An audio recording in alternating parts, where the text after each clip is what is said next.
My dad doesn't run this city, the young man says loud and proud. I do. I own this city. And I can buy your whole bloodline. The words hang in the air like smoke after a firecracker. Judge Frank Caprio sits still on the bench in Providence Municipal Court. His face does not change. Not yet. But his eyes lock onto the speaker, like a door clicking shut. The defendant is 22 years old. His name is Rylan Ketteridge. His hair is styled sharp, like it never meets wind. His skin looks suntanned on purpose. He wears a white designer jacket with a shiny logo, a Cartier bracelet, and thick headphones resting around his neck like a crown. He stands with his chin up, like the room belongs to him. The courtroom feels smaller now. People stop moving. Even the squeak of a chair dies out. Rylan smirks, like he just told a joke. Like he expects laughs. No one laughs. The judge's voice stays calm. Sir, you just said something very serious. Rylan shrugs. It's just facts. A woman in the back row pulls in a breath, so hard it sounds like a gasp. Someone else whispers, did he really say that? Rylan rolls his eyes and looks at his phone again, thumb flicking like this is a boring video. Judge Caprio leans forward just a little. Put the phone away. Now. Rylan's jaw tightens. He slips it into his pocket like he is doing the judge a favor. The bailiff shifts his weight. The air feels tight, like a storm is about to break. If you believe justice should be equal for everyone, you'll want to see what happens next. The court clerk calls out in a clear voice, Case 2026, TR 11429. The bailiff speaks next. All rise. Everyone stands. Shoes scrape the floor. A few people look at Rylan. He stays half standing, like he cannot be bothered. Judge Caprio sits, and the room sits with him. Good morning, he says. His tone is polite, almost kind. It makes Rylan's attitude look even worse. The judge glances at the file. We have multiple charges today, in this case. We will take them one at a time. Rylan's lawyer stands beside him. The lawyer's name is Miles Brenner. He looks tired. His tie is neat, but his eyes say he has had a long week. He keeps his hands folded, like he wants to keep his client from exploding. Before anything else, the judge looks to the side. I also see another defendant waiting before this case continues. A woman steps forward slowly. Her name is Maribel Sosa. She is 41 years old. She wears simple scrubs under a worn jacket. Her hair is tied back fast, like she did it in a car mirror. Her hands hold a folded paper bag, like it's a shield. Maribel speaks softly. Good morning, Your Honor. Judge Caprio nods. Good morning, ma'am. Tell me why you are here. Maribel swallows. I have 2 parking tickets and an expired registration sticker. I work as a home health aide. I take care of older people in their homes. I drive all day. I didn't have the money in time. Her voice shakes. She fights it. She looks down. Her shoes are clean but old. Her face shows the kind of tire that sleep does not fix. Judge Caprio asks, how many hours do you work? 2 jobs, she says. 1 in the morning. 1 at night. I leave at 5. I get home at 10. I'm saving for my son's braces. And my mom's medicine. She takes a small breath. I'm not making excuses. I'm trying. The judge's eyes soften. Thank you for being honest. Maribel nods, blinking fast. She looks like she's holding tears back by force. Then the door opens again, and the mood shifts. Rylan steps forward like a celebrity walking onto a stage. His Balenciaga sneakers slap the floor. His belt has a gold buckle that catches the light. A chunky watch gleams on his wrist. A man in the gallery notices it and whispers, that thing costs more than my car. Rylan does not look at Maribel. He looks past her like she is furniture. He leans toward his lawyer and mutters loud enough for people nearby to hear. Why are we even here with these broke people? Maribel flinches like the words hit her. Judge Caprio raises one finger. Mr. Ketteridge, you will not speak that way in my courtroom. Rylan's smile turns into a smirk. It's not like it's a church. The judge's voice stays even. This courtroom is a place of respect. I'm going to give you one warning. People in the courtroom exchange glances. A man in the second row shakes his head slowly. A woman presses her lips together. Rylan lifts his hands like he's surrendering. Sure. Whatever. The judge looks at Maribel again. Ms. Sosa, please wait right there. I will address your tickets after this matter. You're not forgotten. Maribel nods, grateful. Her eyes flick to Rylan, then away, like she does not want trouble. Rylan notices. He grins, like he enjoys being feared. Rylan starts with the smallest kind of disrespect, the kind that is like a pebble tossed at a window. Judge Caprio says, Mr. Ketteridge, you are here for reckless driving, speeding, and leaving the scene of a crash. Rylan yawns loud. Can we speed this up? I have a dinner reservation. I'm not trying to waste my whole morning. Judge Caprio's voice stays calm. You will not rush the court. Rylan shrugs. It's not like anyone here has plans. A few people hiss under their breath. Someone behind Maribel mutters, wow. The judge turns a page in the file. Officer, do we have the speed reading? Officer Darnell Pike steps forward. He is tall, with a serious face and kind eyes. Yes, Your Honor. We used a LiDAR unit. It showed 73 miles per hour. The judge repeats it, slow. 73. Rylan laughs like it's a brag. That's not even that crazy. Officer Pike continues. The posted speed limit on Elmwood Avenue near Washington Elementary is 35. At the words, near Washington Elementary, several heads lift. A mother in the back row clutches her purse tighter. The judge looks at Rylan. Do you understand what that means? There are children there. Rylan rolls his eyes. Kids should look both ways. The judge does not raise his voice. We will come back to that. The clerk holds up a printed sheet. Your Honor, we also have a still image from a city traffic camera. The screen turns on. The image shows a dark gray sports car blurring past a crosswalk sign. The timestamp reads 4:18 p.m. Rylan glances at it like it's nothing. Cool picture. The judge nods once. That is our first piece of evidence. A quiet murmur moves through the room, like wind through leaves. Confrontation, too, hits harder. Rylan stops tossing pebbles. Now he throws rocks. Judge Caprio says, Mr. Ketteridge, you left the scene after striking another vehicle. Rylan leans back. Allegedly. The judge looks at him. Do you know what allegedly means? It means you say it didn't happen. But we have proof. Rylan tilts his head. My father plays golf with the governor. So he just saying. This should be done already. The words land like a slap. Judge Caprio pauses. He looks down. Then he picks up a pen and writes something on his notes. He says, Mr. Ketteridge, I am documenting that statement. That means I am writing it down as part of the record. Rylan snorts. Write whatever you want. The clerk clears her throat. Your Honor, I need to state for the record we received 3 calls this morning asking about this case. A ripple goes through the gallery. A man's phone slips from his hand and clacks onto the floor. He scrambles to pick it up, face red. Judge Caprio asks, 3 calls from whom? The clerk answers, 1 from an office that said they work for the mayor, 1 from a private number that refused to identify, and 1 from a law firm asking to speak with you directly. More whispers. Faster now. Like sparks jumping. Judge Caprio's face stays calm, but his eyes sharpen. Thank you. Please also mark the call log. The clerk nods and holds up a page. It lists times and numbers. 1 call shows 8:12 a.m. Another shows 8:27 a.m. Another shows 8:41 a.m. Rylan's lawyer shifts like he wants to sink into the floor. Rylan smiles confident. See? People care. I told you. Judge Caprio looks at him. What you just did is not power. It is pressure. And pressure does not work on me. Rylan's smile thins. We'll see. The judge nods once. We will. The second piece of evidence is marked. Call logs. Times. Numbers. A trail. The gallery is not quiet anymore. It buzzes like a beehive that got kicked. Confrontation 3 is cruel. Rylan does not just fight the judge now. He swings at the weakest person in the room. Judge Caprio calls the victim forward. The driver of the other vehicle is present. Miss Sosa, please step up. Maribel stiffens. Her bag trembles in her hands. Me. Officer Pike says softly, yes, ma'am. Maribel walks forward. Her steps are small. She keeps her eyes down. Judge Caprio says, Ms. Sosa, I understand you were struck from behind at a stoplight. Maribel nods. Yes, Your Honor. I was stopped at the red light. I heard a loud bang. My head hit the seat. My car, it moved forward. Her voice breaks. I had my mom's medicine in the back seat. It spilled. Glass everywhere. Judge Caprio asks, did the other driver stop? Maribel shakes her head. No. He looked at me in his mirror.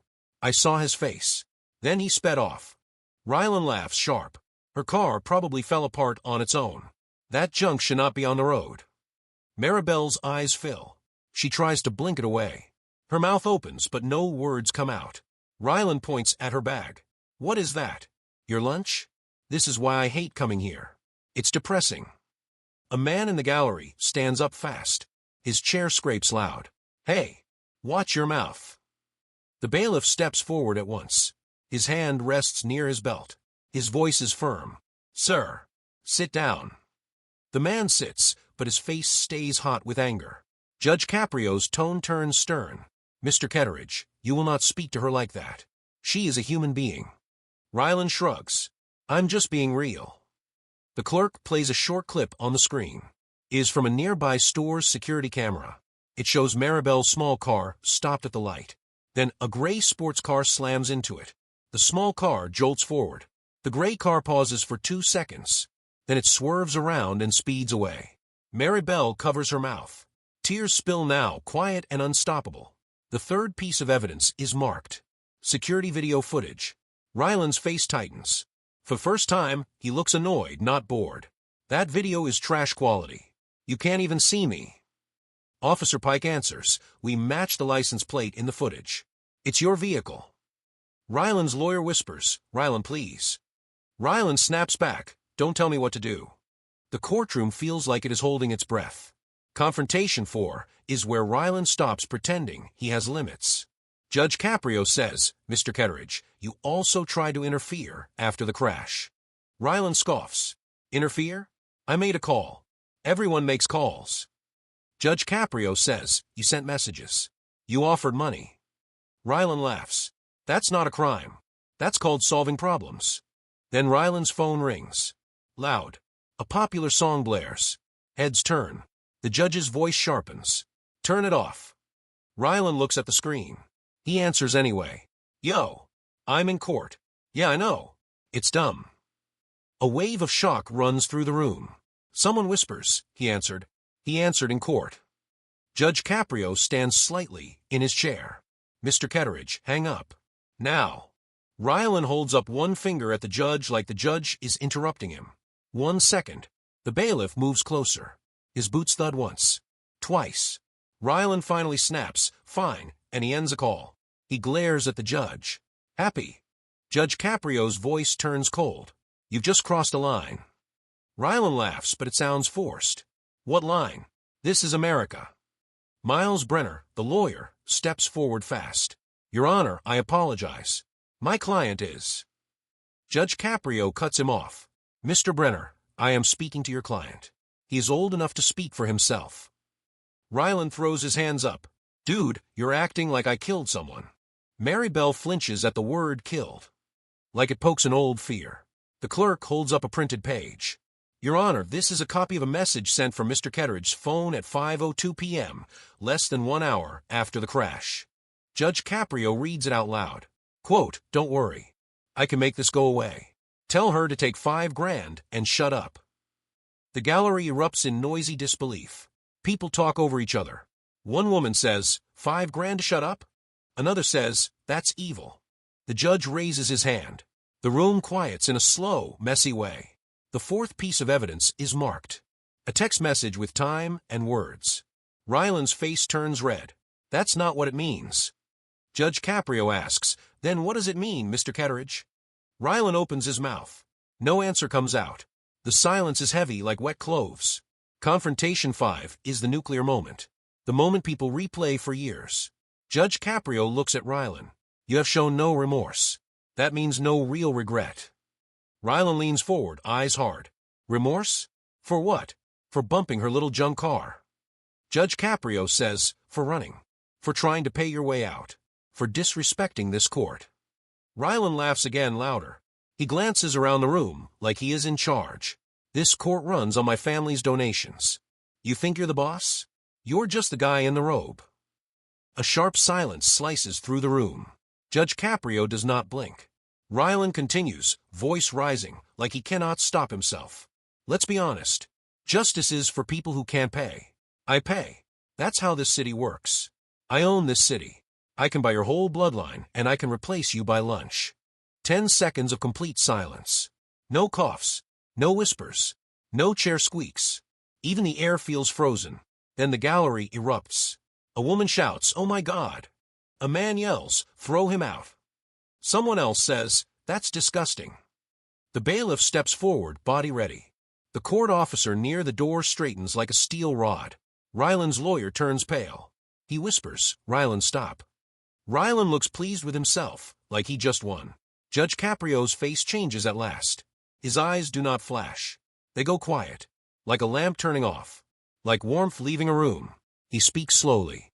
"Mr. Ketteridge, you just told the world who you are." Ryland scoffs. "Good. Now act like you heard me." Judge Caprio nods once, like he is making a choice. "I did hear you." The turning point is here. You can feel it, like the instant a roller coaster tips over the top. And now the evidence comes in like a tide. Officer Pike is sworn in. He stands straight. His voice is steady. He says, "On April 14th at 4:18 p.m., I am running traffic enforcement on Elmwood Avenue near Washington Elementary. I observe a gray Vantage R8 sports car traveling at a high rate of speed. I use LiDAR. It reads 73 miles per hour. The judge repeats, 73 in a 35. Officer Pike nods. "Yes, Your Honor." 2 minutes later, dispatch reports a crash at the intersection of Elmwood and Dyer Street. I arrive. I see Ms. Sosa's vehicle. The rear is crushed. Her tail light is broken. There's glass in the roadway. Maribel's hands shake. She grips her paper bag tighter. Officer Pike continues. Ms. Sosa is shaken. She reports neck pain. She is crying. She says the other car fled. The judge asks, "What do you do next?" Officer Pike says, "We check nearby cameras. A corner store has security video. We see the gray sports car strike her vehicle and leave. We zoom. We get a partial plate. We cross-check with city camera stills from Elmwood. We match the vehicle and full plate to Mr. Ketteridge's car." Ryland shifts his feet. His expensive sneakers squeak.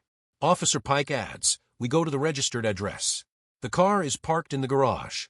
It has fresh damage on the front bumper. Gray paint transfer. We photograph it. The photos show a cracked grille and a dent. The clerk holds up photos. Close-ups. Sharp images. The bumper looks like it hit something hard. Judge Caprio says, "Mark these as evidence." The fifth evidence type is physical photos of the car damage. Ryland's lawyer clears his throat. "Your Honor, the defense." Judge Caprio holds up a hand. "You will have time." Then the clerk reads more. She says, "We also have a voice note sent from the defendant's phone at 4:47 p.m. A short audio clip plays through speakers. Ryland's voice fills the room, smug and fast. "You better fix this. I'm not doing court over some poor lady. Call whoever you need. I'm not catching a case. And if she wants money, give her money. Easy." The room reacts like it got punched. A young man in the back whispers, "That's him." That's his voice. Ryland's face tightens. He mutters, "That's out of context." Judge Caprio says, "Out of context? You said what you said." The sixth evidence type is an audio voice note. Next, the clerk displays a printed thread of messages. Each has a time. She reads, at 5:02 p.m., tell her to take $5,000 and shut up.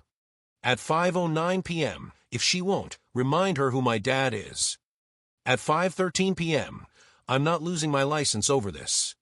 The judge repeats one line, slow. Remind her who my dad is. Maribel lets out a small sob. She wipes her cheeks with the sleeve of her scrubs. The seventh evidence type is a full message thread with timestamps. Then the clerk shows another page. Your Honor, these are the call attempts made from the defendant's phone to a number listed as City Friend at 5:21 p.m., 5:24 p.m., and 5:28 p.m. Judge Caprio asks, who is City Friend? Officer Pike answers, it matches a number connected to a senior aide in the mayor's office.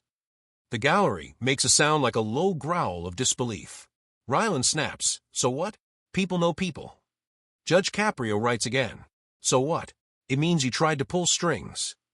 The eighth evidence type is call attempts tied to government contact. Now the judge asks Maribel to speak more. Ms. Sosa, what happened after the crash? Maribel takes a breath. I went to the urgent care. It cost me $200. I don't have insurance from one job. The other job only covers part. I missed 2 days of work. My mom's medicine broke. I had to pay again. She swallows. My son asked why I was crying in the kitchen. I told him it was dust. It wasn't dust. The courtroom is quiet, but it's not empty quiet. It's listening quiet. Judge Caprio asks, "Did anyone contact you?" Maribel nods. A man called me the next day. He didn't say his name. He said I should be smart. He said the mayor's family helps people who cooperate. She looks down. I got scared. Ryland's lawyer looks alarmed. Ryland looks bored again, like fear is funny. Judge Caprio asks, "Did you keep the call?" Maribel reaches into her bag. Her hands shake. She pulls out a small cheap phone. I recorded it, because I felt like no one would believe me. The judge's eyes lift. You recorded it? Maribel nods. Yes. The clerk plays the recording. A man's voice is smooth, almost friendly. Ms. Sosa, you seem like a good person. Let's not make this a big thing. Some people have power. Some people don't. You understand.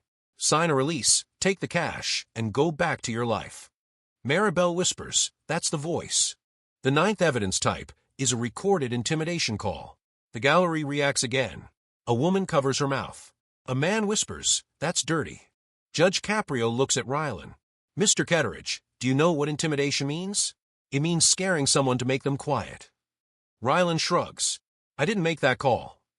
Judge Caprio says, but you benefited from it. Ryland snaps, this is so dramatic. Officer Pike adds one more detail. Your Honor, we also have a written statement from a crossing guard near the school. The clerk reads it. Statement from Ms. Loretta Baines, age 68. She says she saw the gray sports car fly past the school zone. She says 2 kids were stepping off the curb. She blew her whistle and pulled them back. The judge repeats, 2 kids were stepping off the curb. Maribel's face tightens. She looks like she might throw up. The 10th evidence type is a witness statement from a crossing guard. Then the clerk shows a simple chart. Your Honor, we also have Ms. Sosa's pay stubs and repair estimate provided voluntarily. Repair estimate is $3,480. Ms. Sosa's weekly take-home pay is $612. The contrast is sharp like ice water. Ryland's watch glints again, like it is laughing. Judge Caprio sits back. He looks at the full pile of evidence like it is a story written in plain ink. And now he speaks. Not loud, not angry, just certain. Mr. Ketteridge, Judge Caprio says, I want you to listen to me. Ryland smirks. I am listening. Judge Caprio leans forward. No, you are hearing sounds. Listening means you let the words reach you. He pauses. Mr. Ketteridge. Ryland. I will say your name so you do not forget this moment. Ryland Ketteridge. Ryland shifts. Something about hearing his full name in that voice makes him smaller. Judge Caprio asks, do you know what responsibility means? It means you own your actions, not your city. Your actions. Ryland scoffs. I didn't even hurt her. She's fine. Judge Caprio looks at Maribel. Miss Sosa, are you fine? Maribel wipes her cheeks again. I'm alive, Your Honor, but I'm not fine. Judge Caprio turns back. Ryland Ketteridge, you say you did not hurt her, but you did. Harm is not only blood. Harm is fear. Harm is lost pay. Harm is a mother crying in her kitchen so her child won't worry. Ryland opens his mouth. Judge Caprio raises a hand. Let me finish. He speaks in short sentences now. Each one lands. You drove 73 in a 35. Near a school. You hit a car. You paused. You chose to run. He points gently. That was a choice, Ryland Ketteridge. Ryland's eyes flicker. I panicked. Judge Caprio nods. Then say that. But you did not say that. You came in here and said, kids should look both ways. You laughed at evidence. You mocked a woman who works 2 jobs. Ryland mutters, she's milking it. Judge Caprio's voice hardens. And then you said something worse. He looks straight at him. You said, this court runs on my family's donations. You said, justice is for people who can't pay. You said, I own this city. You said, I can buy your whole bloodline. Ryland's smirk fades. His lips press tight. Judge Caprio asks, what makes you think you are special? Is it your money? Is it your last name? Is it the way people jump when you snap your fingers? Ryland says, I work for what I have. Judge Caprio tilts his head. Did you? Or did you start a race halfway down the track? The room goes silent again, but this time it is not shock. It is focus. Judge Caprio continues. Ms. Sosa wakes up before sunrise. She drives to strangers' homes and helps them eat, stand, and bathe. She does the work many people avoid. She does it with patience. She does it with care. He pauses. She does not have someone calling the court for her. Ryland's hands flex at his sides. Judge Caprio asks, have you ever gone without? Have you ever stood at a pharmacy counter and had to choose between food and medicine? Ryland looks away. His jaw works. No answer. Judge Caprio speaks softer. Ryland Ketteridge, privilege is like air. If you always had it, you don't notice it. You think everyone breathes the same.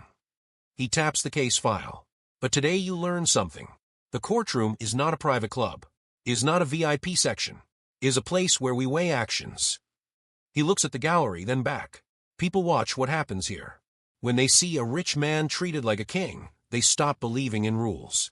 They stop believing in fairness. They stop caring. He leans forward, and then the whole community breaks, piece by piece. Ryland swallows hard. Judge Caprio's voice slows. I have been doing this a long time. I have seen scared people. I have seen angry people. I have seen proud people.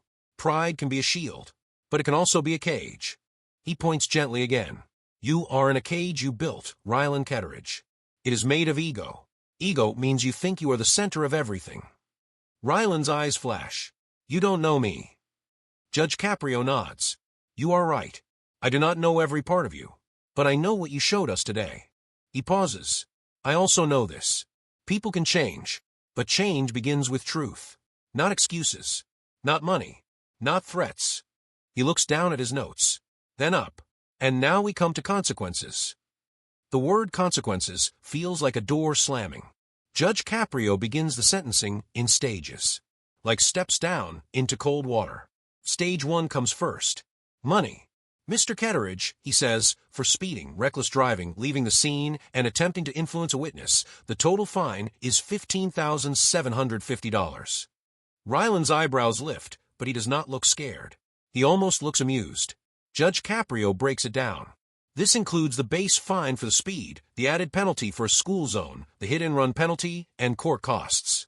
Court costs are the fees that keep the court running. Ryland shrugs. Cool. I'll pay it today. Judge Caprio nods.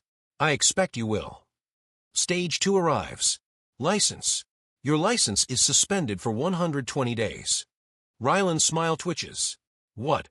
No. I need to drive. Judge Caprio says, you can hire a driver. You have money. That is not a hardship for you. But it will teach you something. The road is not your runway. Ryland turns to his lawyer like his lawyer can fix gravity. Miles Brenner's face is tight. He barely shakes his head. Stage 3 is the heart of it. The main punishment. Judge Caprio's voice is steady and clear. Now, we address what you did to this community. Ryland tries to interrupt. I said I'll pay. Judge Caprio cuts him off. Money is not the only currency here. He continues. You will complete 200 hours of community service. Ryland laughs once, but it comes out shaky. 200? That's insane. Judge Caprio says it is precise. He turns a page.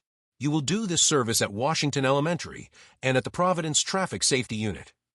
Ryland's eyes narrow. At a school. Judge Caprio says, yes. The same zone you treated like a joke. He lays out the plan like a schedule carved in stone. Every Saturday and Sunday for 14 weeks. 6 a.m. to 2 p.m. No exceptions. If you miss a day, you restart a week. Do you understand? Ryland's mouth opens. 6 a.m. Judge Caprio says that is when working people wake up. He continues. Your duties include helping the crossing guards. You will hold the stop sign. You will escort children across Elmwood Avenue. You will wear a court-issued vest that says community service in large letters on the back. A low sound runs through the gallery. Not laughter. Something better. Satisfaction. Judge Caprio adds, you will also spend 4 hours each weekend with the Traffic Safety Unit. You will help set up speed warning signs. You will assist in compiling speed reports. You will watch crash scene training videos. You will see what happens when cars meet bodies. Ryland's face tightens. That's humiliating. Judge Caprio nods. Good. Humility is what you need. Humility means you remember you are not above others. He looks at Maribel. Ms. Sosa will choose one day she is available. On that day, Mr. Ketteridge will help her with car cleaning and simple errands under her direction. Not as a servant, as a reminder. He will hear her story while he works. He will not speak over her. Maribel's eyes widen. She looks startled, like she did not know she could be seen this clearly. Rylan blurts, "No way." Judge Caprio says, "Yes way." The judge continues, "Your supervisor at the school will be Ms. Loretta Baines, the crossing guard who saved 2 children that day. She will sign your attendance sheet each week. If she reports disrespect, you will return to court." Loretta, an older woman sitting quietly near the front, lifts her chin. Her eyes are not mean. They are tired, like she has seen too much traffic. Rylan swallows. His throat bobs. Stage 4 brings public accountability. Shame with a purpose. Judge Caprio says, "You will write a handwritten apology letter to Ms. Sosa." Handwritten means with your own hand. Not typed. Not copied. Not written by a lawyer.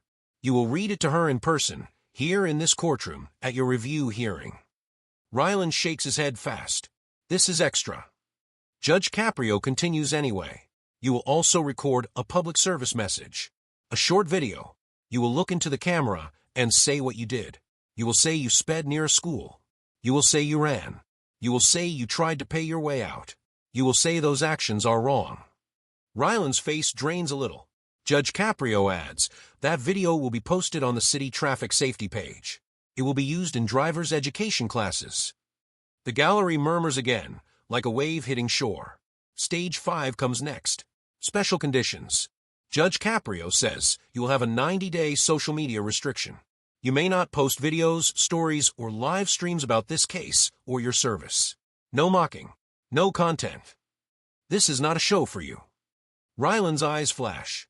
You can't ban me from social media.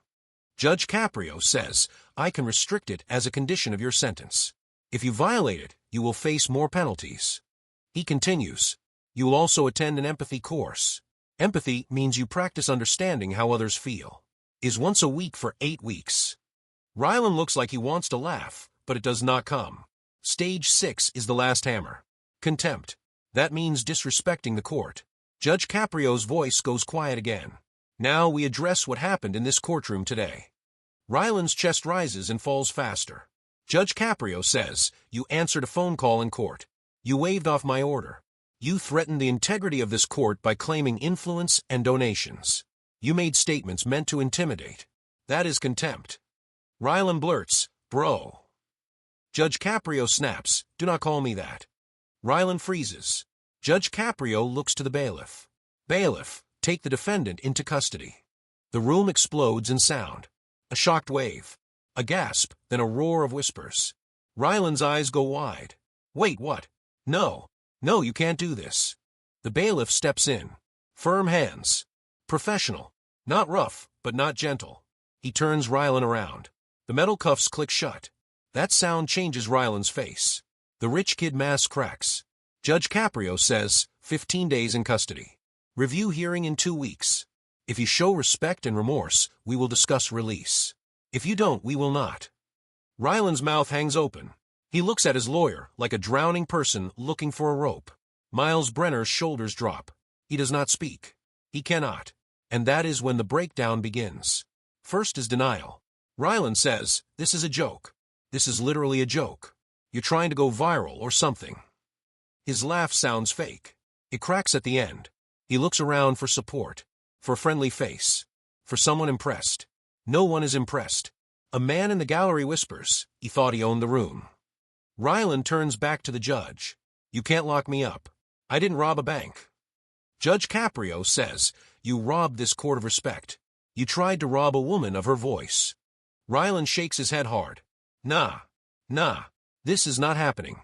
Second is negotiation. Rylan leans forward as much as the cuffs allow. Your Honor, please. I can pay more. Double it. Triple it. Just don't do this. Judge Caprio says, that is the first honest thing you said today. You think money is a key. But this door does not open with cash. Rylan blurts, let me call my dad. Judge Caprio answers, your father isn't here. You are. Rylan's eyes dart. He'll be here. He'll fix it. Judge Caprio says, no. The word is small. It hits like a brick. Third is anger. Ryland's voice rises. This is insane. You're abusing your power. The gallery boos. Is not one voice. It is many. It swells. The bailiff steps closer just a half step. A warning in body form. Judge Caprio stays calm. Mr. Ketteridge, you abused your privilege. Privilege means extra advantage you did not earn. Ryland jerks his arms. The cuffs pull his wrists. He winces. For first time, pain touches him, not just pride. Fourth is realization. Ryland looks down at the cuffs like he cannot understand them, like he expected a shield around him, and found none. His face loses color. The tan looks fake now, like paint on a wall in bad light. His hands tremble. The expensive watch is gone, removed for custody. His bare wrist looks small. He looks to the gallery again. People stare back with hard eyes. No fans. No friends. No cheering. Even his lawyer avoids his gaze. Ryland swallows. His throat moves like he is trying to swallow fear. Fifth is collapse. One tear slides down. Just one. Like a crack in a dam. Ryland tries to blink it away fast. It does not work. Another tear comes. Then another. His voice breaks. I didn't mean it like that. Judge Caprio's voice is quiet but sharp. You meant every word you said. You meant it until you felt consequences. Ryland's shoulders sag. The designer jacket looks like a costume now, not armor. He whispers, I'm sorry. The judge says, sorry is not a magic word. It is a starting point. But you are not at the start yet. You are at the truth. Ryland cries harder now. His face twists like he is shocked by his own tears. The bailiff guides him toward the side door. Ryland turns his head one last time. He looks at Maribel. Maribel's eyes are wet too, but her face is steady. She is not smiling. She is not cheering. She looks like a tired mother watching a storm finally pass. Ryland whispers, I'm sorry. Maribel says softly, I hope you learn. The door closes behind him. The courtroom breathes again. 8 weeks later. Providence Municipal Court feels different today. The same walls. The same seal behind the bench. But the air is lighter, like a heavy bag got set down. The bailiff calls, Case 2026, TR, 11429 review hearing. Judge Caprio enters. Everyone rises. Everyone sits. Then the side door opens. Ryland Ketteridge walks in, and people almost do not recognize him. No designer jacket. No shiny logos. No bracelet. No thick headphones. He wears plain jeans and a simple gray t-shirt. His hair is not styled sharp. It looks like he washed it and let it be. He stands straighter but not proud. More like careful. Like someone walking on thin ice. His eyes meet the judge's eyes. He does not look away. He holds a folder in both hands. Like it matters. Judge Caprio studies him. Mr. Ketteridge. Ryland nods. Good morning, Your Honor. His voice is quieter. No swagger. No jokes. Judge Caprio says, you are here for review. You are ordered to serve time and complete community service. Ryland swallows. Yes, sir. He opens the folder. His hands shake a little, but he does not hide it. He hands the clerk the papers. These are my hour logs. Signed each week. The clerk flips through them. Pages and pages. Dates. Times. Signatures. Judge Caprio asks, did you complete your hours? Ryland answers, 200 hours, Your Honor. All of them. Judge Caprio says, tell me what you did. Ryland takes a breath. At Washington Elementary, I worked with Ms. Baines. She didn't go easy on me. A small chuckle moves through the gallery. Not mean. Just real. Ryland continues, I helped kids cross Elmwood. I held the stop sign. I wore the vest. People stared. Some parents filmed me. I wanted to hide. But Ms. Baines told me, you wanted attention before. Now you got it. Use it right. He looks down, remembering. I helped 47 kids cross safely during morning events. I also helped with dismissal lines. I saw how fast cars come when they think no one matters. Judge Caprio asks, what about the traffic safety unit? Ryland nods. I helped set up speed warning signs. I helped sort reports. I watched crash videos. I saw a bike helmet split in half. I saw a child's backpack stuck under a bumper. His voice tightens. I couldn't sleep that night. The courtroom is silent, listening. Ryland continues, one weekend we visited a rehab center where a young guy learns to walk again. He got hit by a speeding driver. He said he never feels the same. He said his mom cries in the bathroom, so he won't see. Ryland's eyes shine. That sounded like Ms. Sosa in her kitchen. Judge Caprio nods once. And your special condition with Ms. Sosa? Ryland's throat moves. I did it. I cleaned her car. I went with her to pick up her mom's medicine. I carried groceries. I didn't talk much. I listened. He pauses. I learned her mom's name is Celia. I learned her son wants to be a dentist. I learned she keeps snacks in her car for the older people she helps because sometimes they forget to eat. His voice cracks a little. She helps people all day. Then she goes home and helps her family. And I called her broke. Judge Caprio watches him closely. What did you learn, Mr. Ketteridge? Ryland takes a breath. I learned money can make you loud, but it can't make you right. He looks up. I learned fear is real. I put fear in her life. I put fear in kids' lives. I told myself it didn't matter because it was not me. He swallows hard. That was wrong. A soft murmur moves through the gallery. Someone whispers. He sounds different. Judge Caprio says, Miss Sosa is present today. Ryland turns. Maribel stands near the side, wearing the same kind of scrubs. But today her shoulders look less tight. Ryland steps forward. He pulls out a folded paper. It is wrinkled. Handwritten. He looks at it, then looks at her. I wrote this myself. No one wrote it for me. He does not ask permission. He asks gently, May I read it? Maribel nods once. Ryland's voice shakes. Miss Sosa, I am sorry I hit your car and ran. I am sorry I scared you. I am sorry I tried to pay you to be quiet. I am sorry I used my name like a weapon. I am sorry I called you broke and acted like you were nothing. He pauses. His eyes fill. I told the judge I own the city. I don't. I don't own anything that matters if I don't respect people. You work harder than I ever did. You take care of others. I acted like that was small. Is not small. Is big. Is brave. He takes a breath. I don't expect you to forgive me. I just want you to know I see what I did. He lowers the paper. His hands tremble. Maribel's eyes are wet. She wipes them with 2 fingers. Thank you for saying it. I'm still hurt. I'm still paying bills. But I can tell you learned something. She pauses. Just don't forget it when no one is watching. Ryland nods fast. I won't. Judge Caprio lets the moment sit. Then he speaks. Mr. Ketteridge, he says, growth is not a speech. It is behavior. You did the work. You listened. You faced discomfort. He pauses. Privilege is not a sin. It is a test. Ryland looks up. Judge Caprio continues. You failed that test in the beginning. You acted like a bully with a wallet.